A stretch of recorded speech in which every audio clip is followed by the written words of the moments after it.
Hola con todos, soy el economista y máster en gestión de proyectos Juan José Loroño.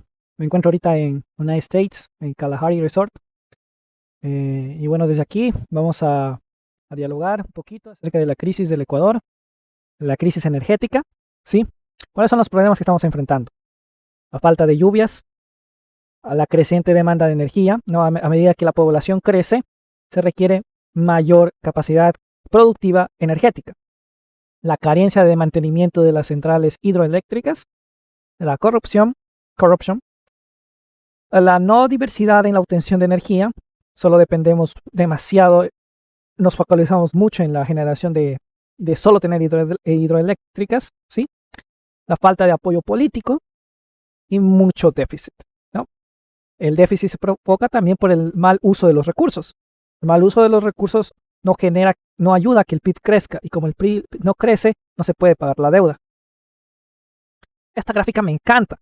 Pongan mucha atención porque aquí ustedes pueden observar como que para el 2017 y 2018 la producción energética del país de Ecuador está más del 80% por la hidroeléctrica.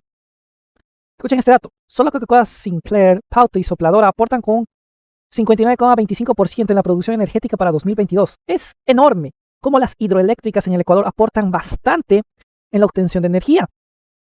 Pero si sabemos que las hidroeléctricas aportan esa cantidad de energía, la producción energética es del 83 y del 82 respectivamente, la pregunta es aquí, ¿por qué los gobiernos dejaron de actuar? ¿Por qué los gobiernos no dieron mantenimiento? ¿Por qué no se siguió un juicio con las demás hidroeléctricas que no estaban terminadas y estaban con fallas? Esa es una gran pregunta. Necesitamos ahora gobiernos más responsables, gobiernos que no se dejen llevar por cuestiones políticas. Es que tú eres de izquierda, es que tú eres de derecha, es que porque tú eres de izquierda y construiste esas hidroeléctricas, no sirven. Porque tú eres de derecha y construyes esas hidroeléctricas, ahora sí sirven. No, hay que quitarnos esa mentalidad y ver las cosas de manera más objetiva, más realista. Ahora, vamos a hacer un análisis de la barcaza versus las hidroeléctricas. Y así vamos a ir entendiendo este gran problema que está viviendo el Ecuador. Las importaciones de energía, ¿sí? El kilovatio por hora, en el Ecuador comienza a disminuir a medida que comienzan a crecer las hidroeléctricas, se comienzan a construir las hidroeléctricas. Desciende las importaciones, es porque va creciendo también la producción de hidroeléctricas en el Ecuador. Las hidroeléctricas en el Ecuador se generó una gran inversión. Inversión inicial en Acueducto Sinclair era de 1.979 millones de dólares y terminó con 2.245. Tú dirás, no, esto es corrupción. Muy probablemente hubo corrupción ahí, no hubo corrupción ahí. No soy yo para juzgar eso, pero sí sé que en los proyectos uno presupuesta algo, pero al final no siempre uno puede cumplir con lo presupuestado. Siempre hay condiciones adversas al proyecto que van a generar que los costos aumenten. Y es por eso que en el proyecto tienes que tener un porcentaje del más menos para estar anticipado a esas desviaciones que van a haber en el proyecto. En los proyectos siempre hay desviaciones, ¿sí? Uno proyectiza, pero siempre hay desviación. Entonces, eso es algo natural en los proyectos, no es algo que no se ve en los proyectos, ¿sí?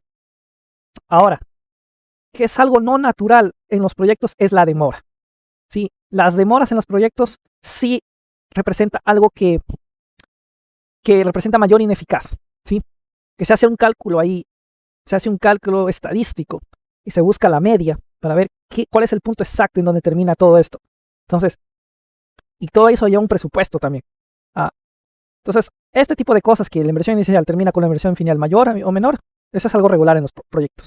Pasa de 3.914 millones de dólares a 4.519 millones de dólares. Para mí, eso es solo un incremento de 104 millones de dólares. Es un incremento del 15%. De todos los proyectos hubo un incremento del 15%. O sea, para que no esté tan mal debería ser solo del 10%, pero tiene un 15, un 5% de más. No le veo tan mal. Ahora, que hubieron fallas, fisuras técnicas, sí, pues eso se tienen que resolver. Entonces, vemos una gran inversión que el Ecuador realizó en esas hidroeléctricas, que sí ayudó a que Ecuador tenga luz, tenga energía. Y bueno, ¿qué es lo que pasa? Hasta el año 2018 solo el 50% total de ellas se encuentra en funcionamiento. ¿Sí? Y aquí es lo que yo les digo, la falta de apoyo político. La falta de apoyo político. Mejorar las condiciones políticas, mejorar los acuerdos, mejorar los proyectos, mejorar los contratos. Ecuador invirtió en proyectos que aún no generan beneficios para la nación. ¿Sí? Pues también hubieron algunas fallas. ¿Cómo vamos a dar seguimiento a esos proyectos? ¿Cómo vamos a dar la culminación de esos proyectos? Y después, ¿cómo se va a dar el mantenimiento? cuál va a ser el precio, todo eso tiene que estar reflejado. Entonces la barcaza que va a llegar al Ecuador es 114 millones de dólares, comparado con las 8 hidroeléctricas que se construyeron, de 4.519 millones de dólares. Estamos viendo que hay una diferencia de 4.000 millones de dólares. Entonces, 4 millones de dólares,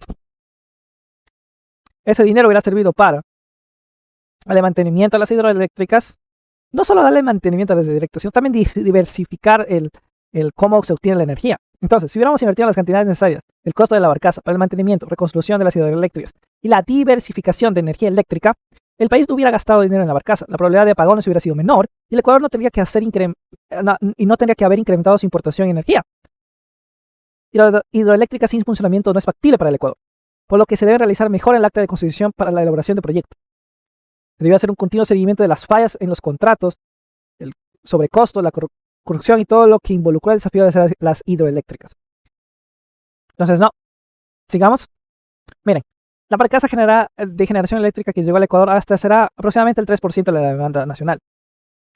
Y solo con Coca-Cola Sinclair, Coca-Cola Sinclair, Sopladora, Deslizanizawa, ahí tenemos más del 40%. ¿Qué me quiere decir esto? Que una hidroeléctrica en el Ecuador es más eficaz que contratar una barcaza. Ahí están los datos, amigo. No se le tiene que tener miedo a los proyectos. Ecuador tiene miedo a generar proyectos por la corrupción, por el despilfarro. Tiene miedo. Tenemos que quitar esa cultura del tener miedo, ser más transparentes en los datos, en las cifras y cosas así. Ahora, la producción bruta de energía anual entre 2022 y 2023. Podemos ver cómo las hidroeléctricas en el Ecuador representan una gran cantidad. O sea, básicamente, si no fueran por las hidroeléctricas, Ecuador no tuviera energía. Representa más del 80%. Mira los datos. Más del 80%. Si Ecuador no invertía en las hidroeléctricas, no había energía. ¿Por qué no se hicieron los seguimientos a algo que era tan importante, que era algo tan valioso, que sobrepasa el 80%? Si algo sobrepasa el 80% en un país, es algo que se debe tomar importancia. No se lo puede dejar, no se lo puede abandonar. Entonces, a su vez, se puede ver que tenemos energía termoeléctrica, pero nos falta mucho diversificar este mercado, ¿no? Falta energía solar y la energía eólica en el Ecuador. Si es posible la energía eólica en Ecuador, hay que hacer esos proyectos, hay que ver más maneras de no solo depender de la energía hidroeléctrica.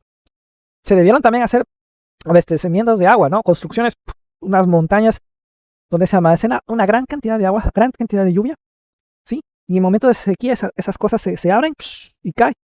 Y otra vez el motor comienza a prender en hidroeléctrica. O sea, todo eso si hubiera una planificación mejor, si se hubiera invertido, ¿no?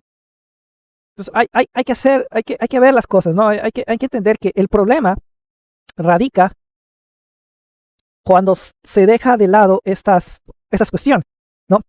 No se le prestan atención a estos indicativos. Y claro, el Ecuador tenía un gran déficit. No tenía mucho dinero para prestar atención a estos datos. Muchos dirán, no teníamos mucho dinero. El Ecuador tenía un déficit. Vino la pandemia COVID-19, nos hizo gastar demasiado, ¿sí? Entonces, estas cosas son importantes haberlas dicho. Es que haber planificado mejor para hacer el diálogo incluso con la CONADE y decirle, mira, necesitamos energía. Se nos acerca un fenómeno del Niño. Es importante ahora reducir un poco los subsidios para darle un impacto positivo a las hidroeléctricas. Entonces, todo eso se debe planificar, se debe observar. O sea, si no tienes un buen analista económico que observe la economía en todos los aspectos, la economía no te va a creer. Entonces, la raíz de la crisis energética en Ecuador se remonta en una gestión gubernamental marcada por la ausencia de planificación a lo largo de los últimos 8 años. El cierre de las institucionalidades durante los gobiernos pasados han tenido un impacto devastador en el sector, impidiendo la llegada de una avalancha de empresas dispuestas a invertir en diversas formas de generación, desde hidroeléctrica hasta eólica, tanto de fuentes renovables como no renovables.